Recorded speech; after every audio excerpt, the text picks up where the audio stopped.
하나님 말씀 전하겠습니다. 우린 지난 시간에 나시린의 규정에 대해서 살펴봤습니다. 나시린은 뭐죠? 나시린은 무엇이죠? 나시린은 자신의 몸을 구별해서 하나님께 드려가지고 일상의 삶에서 거룩한 삶을 살겠다고 서약한 사람이 바로 나시린이죠. 자, 이렇게 나시린을 통해서 성결에 대해서, 홀리니스에 대해서 말씀하시고, 오늘 본문은 바로 이어서 축복에 대해서 말씀하십니다. 아론과 그 아들을 통해서 이스라엘 자손들을 축복하는 축복 기도가 오늘 내용이죠. 먼저 홀리니스, 성결을 말씀하시고 그 다음에 축복, 브레싱을 말씀하십니다. 무슨 얘기죠? 하나님께서는 먼저 우리를 깨끗하게 하신 다음에 그 위에 복을 부어주신다, 그런 말입니다. 하나님은 아무 그릇에나 복을 부어주는 게 아니라 깨끗한 그릇에 복을 부어준다는 거예요. 그래서 우리가 복을 받기 원한다면 먼저 우리를 깨끗하게 해야 됩니다. 복을 더 채워주세요 기도하기 전에 먼저 하나님의 거룩으로 우리의 몸과 마음을 채워야 됩니다. 하나님께서 깨끗한 그릇에 더 많은 복을 부어주신다는 것을 항상 잊지 마시기 바랍니다. 자, 아론을 통해서, 그 자손들을 통해서 이스라엘 자손을 축복하는데 이렇게 축복합니다. 민수기 24장 6장 24절 26절입니다. 여호와는 내게 복을 주시고 너를 지키시길 원하며 여호와는 그 얼굴을 내게 비추사 은혜 베푸시길 원하며 여호와는 그 얼굴을 내게로 향하여 드사 평강 주시기를 원하노라. 자, 이 아주 유명한 말씀이죠. 구약의 축도입니다. 구약의 축도. 우리가 보통 예배 끝나고 하는 축도는 신약의 축도입니다. 바울의 축도죠. 주 예수 그리스도의 은혜와 하나님 아버지의 사랑과 성령의 교통하심이 너희 모든 사람에게 함께할지어다. 이게 신약의 축도죠. 오늘 본문은 구약의 축도입니다. 아론의 축도죠. 우리 한국 교회나 미국 교회는 주로 신약의 축도, 바울의 축도를 사용하는데, 여러분 유럽 여행을 가서 유럽의 교회를 가게 되면 유럽의 교회들은 이 구약의 축도, 아론의 축도를 사용합니다. 종교개혁자 루터도 그렇고 칼빈도 그렇고 예배 끝에 아론의 축도를 사용했습니다. 제가 한국에서 속했던 교단인 통합측 교단도 1997년부터 이 아론의 축도, 구약의 축도를 공식 축도문에 채택을 하였습니다. 그래서 오늘은 제가 설교 끝에 신약의 축도로 축도할 것이 아니고요, 오늘은 특별히 이 아론의 축도로 축도를 하려고 합니다. 자, 아론의 축도는 이렇게 시작됩니다. 여호와는 내게 복을 주시고, 여호와는 내게 복을 주시고. 여기서 우리는 중요한 것을 발견하죠. 하나님은 우리에게 복을 주시는 분이다. 하나님은 우리에게 복을 주시는 분이다. 하나님은 우리에게 복을 주길 원하세요. 창조 처음부터 하나님은 우리에게 복을 주셨습니다. 인간을 다 창조하신 다음에 하나님이 제일 먼저 주신 것이 바로 복입니다. 창세기 1장 27절 28절입니다. 하나님의 형상대로 사람을 창조하시되 남자와 여자를 창조하시고, 그 다음에 뭘 주셨죠? 하나님이 그들에게 복을 주시며, 창조하신 다음에 제일 먼저 주신 것이 복이죠.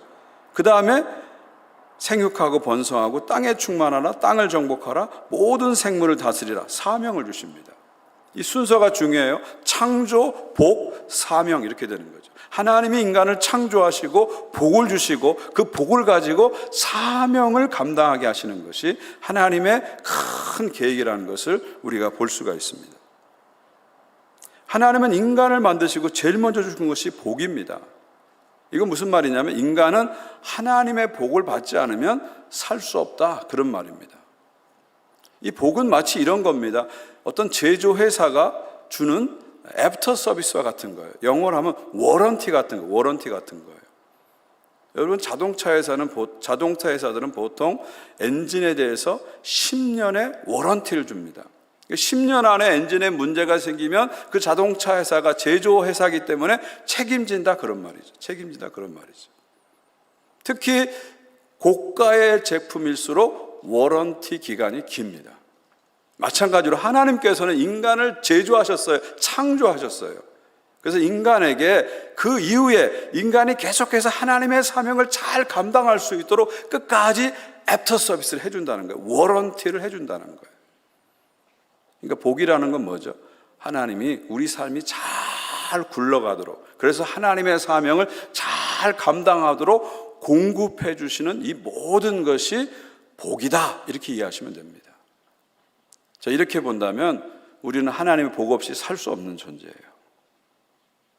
나는 하나님의 복 없이 살 수 있어, 이렇게 생각하시는 분들은 하나님을 진짜 믿지 않는다는 거예요. 우리가 정말 하나님의 구원하심과 하나님의 창조하심을 믿는다면 하나님의 복을 받아서 살아야 됩니다. 많은 한국 교인들은 하나님께 복을 구하는 것을 부정적으로 생각합니다. 또 하나님께 복을 구하는 것을 유치한 신앙이라고 생각합니다. 여러분, 그렇지 않습니다. 하나님께 복을 구하는 것, 이것은 중요한 거예요. 중요한 거예요. 하나님께 복을 구하고 그 복을 가지고 사명을 감당하는 것은 아주 건강한 신앙입니다. 건강한 신앙입니다. 복하면서 복만 구하는 게 문제지, 하나님을 진심으로 믿고 복을 구하고 그 복을 가지고 사명을 감당하는 것, 이것은 건강한 신앙입니다. 저는 여러분이 하나님께 복을 구하시길 바랍니다. 여러분, 하나님이 복 주지 않으면 우리가 살 수 없는 존재입니다. 우리의 힘으로, 우리의 지혜로 다 되는 것이 아니에요. 우리의 가정, 우리의 자녀, 우리의 사업, 우리의 직장, 우리의 건강, 우리 나라 누가 지켜줍니까? 하나님이 지켜주시는 거예요. 하나님이 복 주지 않으면 아무것도 될 수 없는 거예요. 그래서 우리는 날마다 피조물로서 겸손하게, 간절하게 하나님의 복을 구해야 하는 것이죠. 자, 다시 한번 아론의 축도를 읽어보는데요, 이번엔 저와 여러분이 한번 같이 읽겠습니다. 24절부터 26절까지 같이 읽습니다. 시작. 여호와는 내게 복을 주시고 너를 지키시길 원하며, 여호와는 그 얼굴을 내게 비추사 은혜 베푸시길 원하며, 여호와는 그 얼굴을 내게로 향하여서 평강 주시기를 원하노라. 자, 여러분 보시면요, 각 절의 시작이 어떻게 되죠? 여호와는 이렇게 시작됩니다.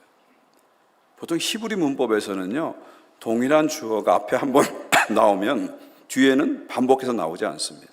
왜냐하면 히브리 동사 안에는 이미 주어가 들어있기 때문에 반복해서 주어를 나타내지 않습니다.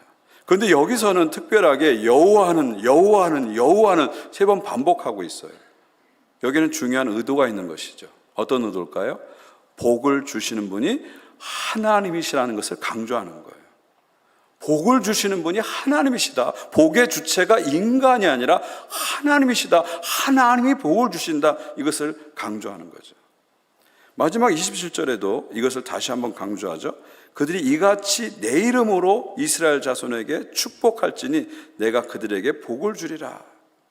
비록 제사장을 통해서 축복이 이루어지지만 실제로 복을 주는 건 누구라고요? 내 이름으로, 하나님의 이름으로 복이 나간다는 거예요.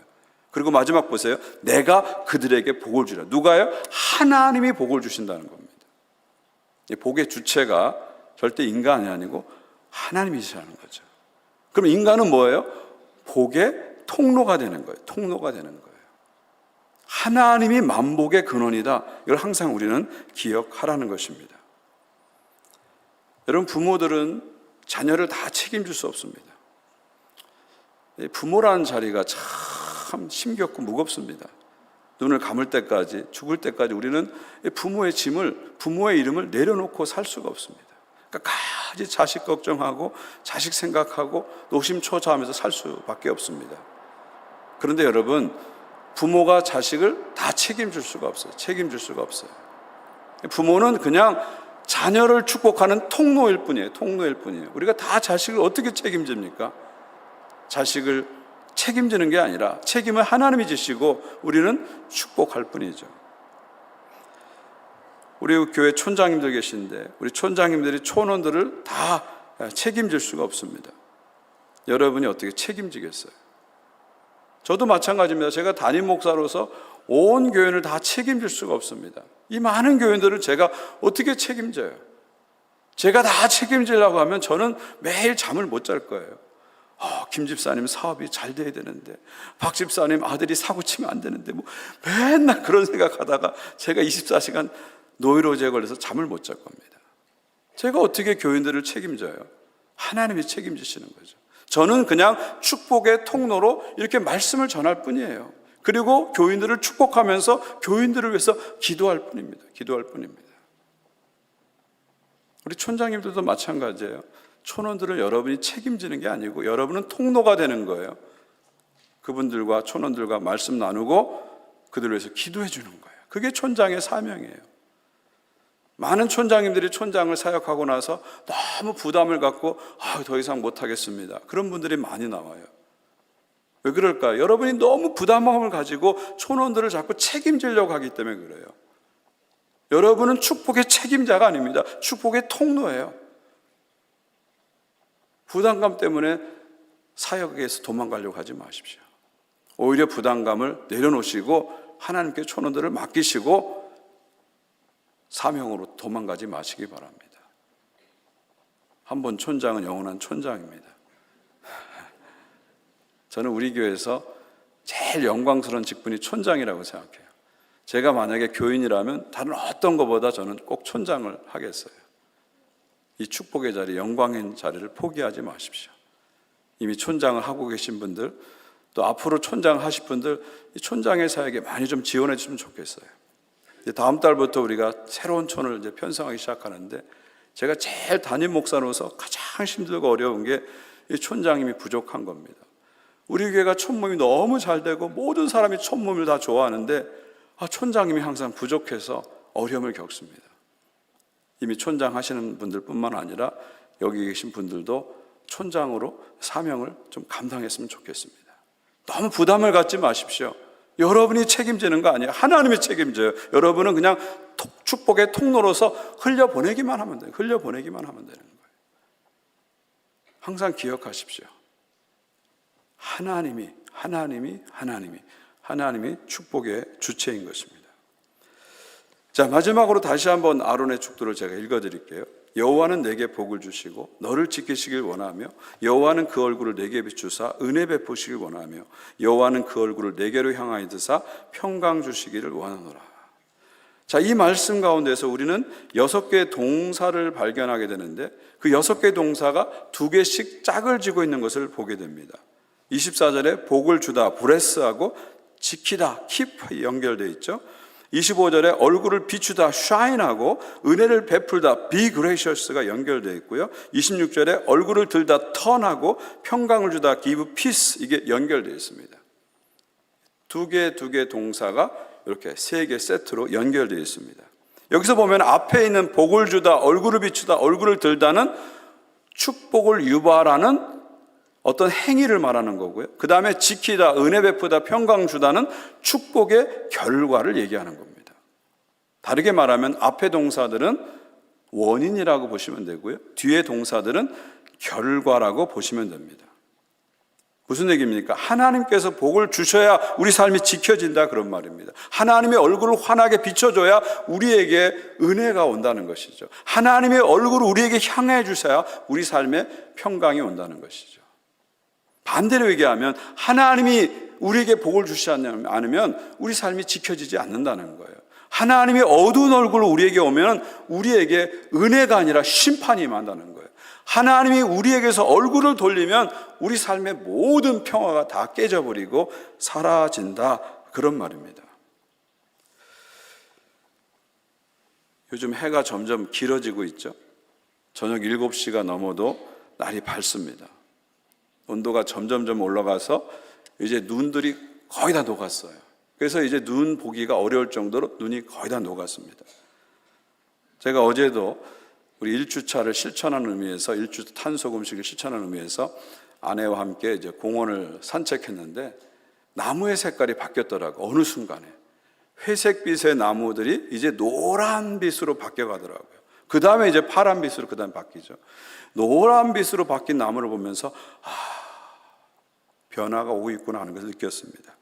그리고 주변의 새소리가 그 이전보다 더 많이 짹짹짹짹 하는 소리, 꼬꼬꼬 하는 소리가 막 별 희한한 소리가 들리더라고요. 별 희한한 소리가. 좀 희한한 새들이 참 많아요. 새 울음소리가. 많은 새 소리가 들리더라고요. 그런데 여러분, 이렇게 많은 현상이 지금 일어나고 있는데, 우리 주변에서 일어나고 있는데 원인은 하나입니다. 원인은 뭐죠? 태양 때문에 그런 거예요. 태양 때문에 그런 거예요. 지구의 공전과 자전을 통해서 태양이 우리 지역을 비추는 기간이 길어졌다는 거예요. 이 태양의 각도를 따라서 태양열에 우리에게 주는 태양열이 증가했다는 거예요. 현상은 여러 가지로 나타났지만 원인은 딱 하나입니다. 태양 때문에 그런 거예요. 우리 삶도 마찬가지입니다. 현상은 여러 가지로 나타나요.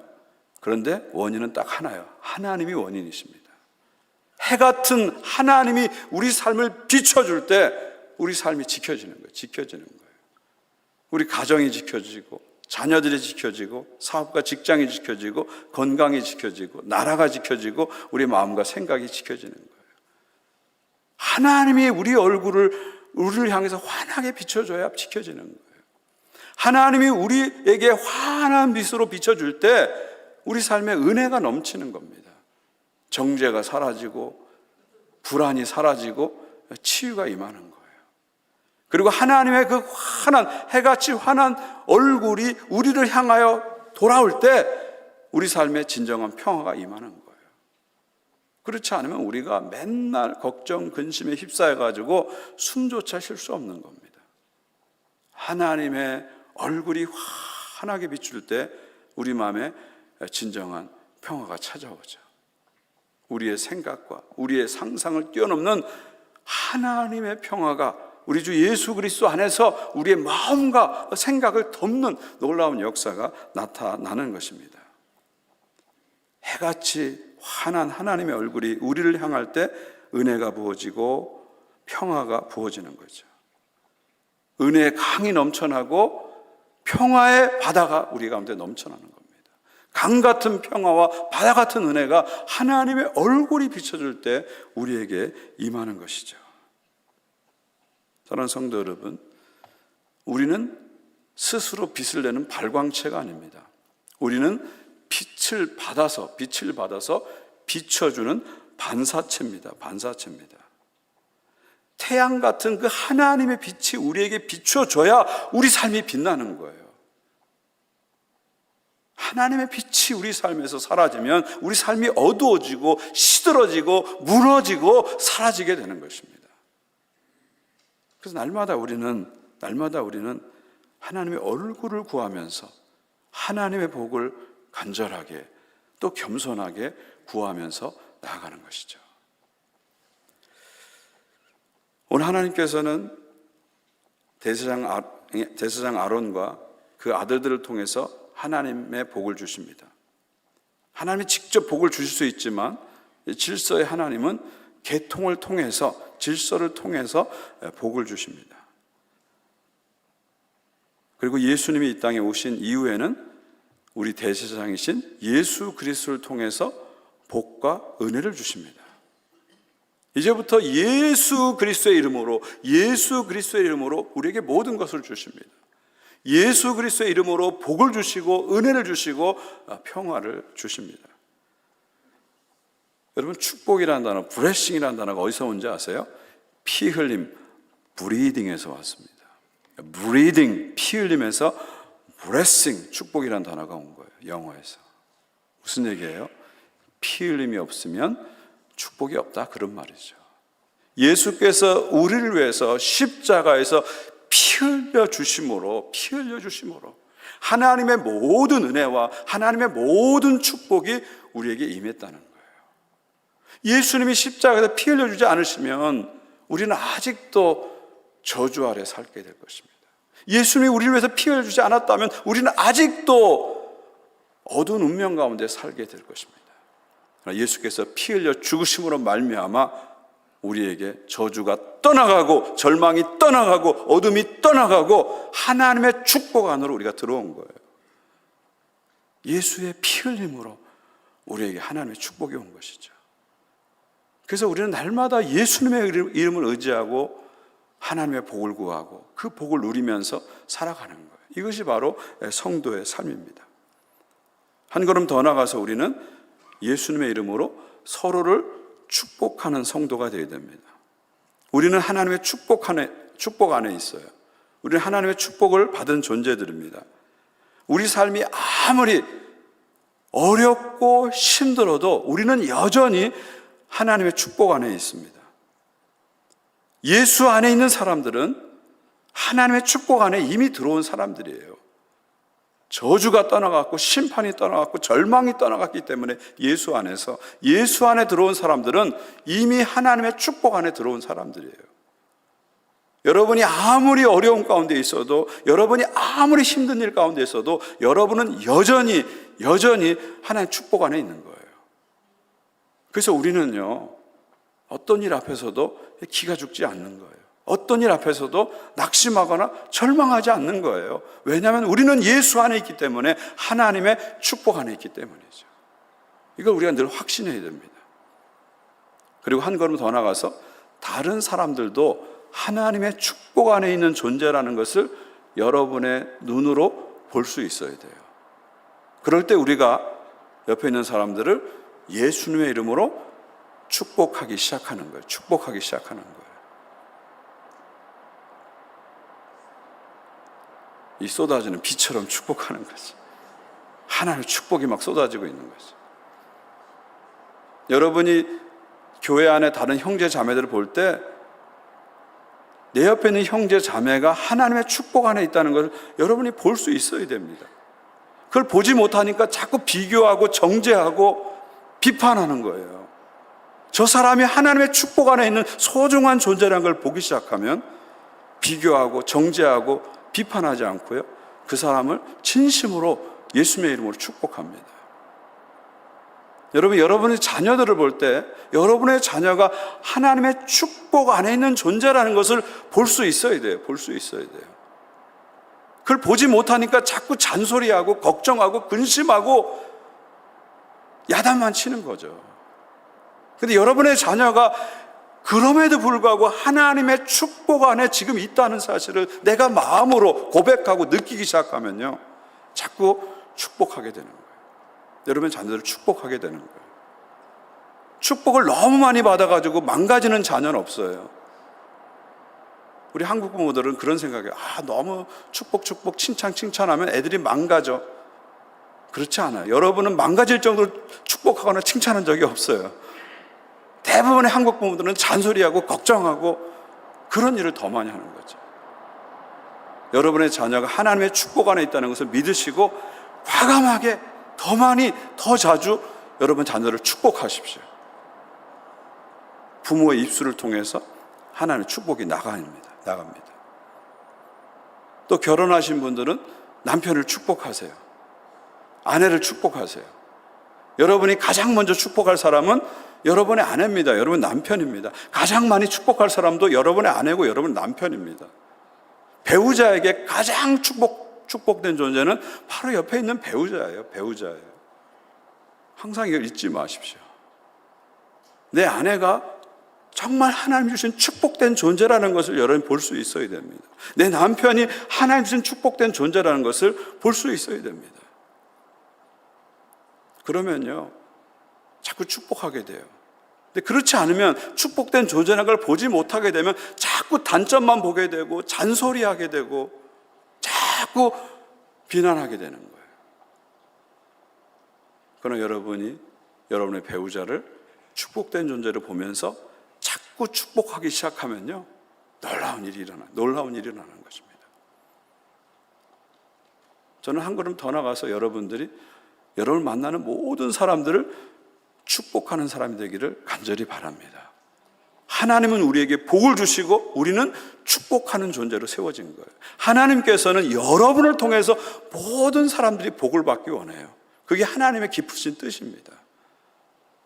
날마다 예수님의 이름으로 하나님의 복을 구하시고 겸손하게 하나님의 복을 구하세요. 복을 구하는 건 잘못된 게 아닙니다. 겸손한 신앙입니다. 하나님의 복을 구하세요. 그리고 그 복을 누리시기 바랍니다. 그리고 예수님의 이름으로 여러분의 주변 사람들을 자꾸 축복하세요. 하나님은 여러분을 축복의 통로로 사용하시기 원합니다. 모든 사람에게 축복의 통로가 되시는 여러분 모두가 되시기를 주님의 이름으로 축원드립니다.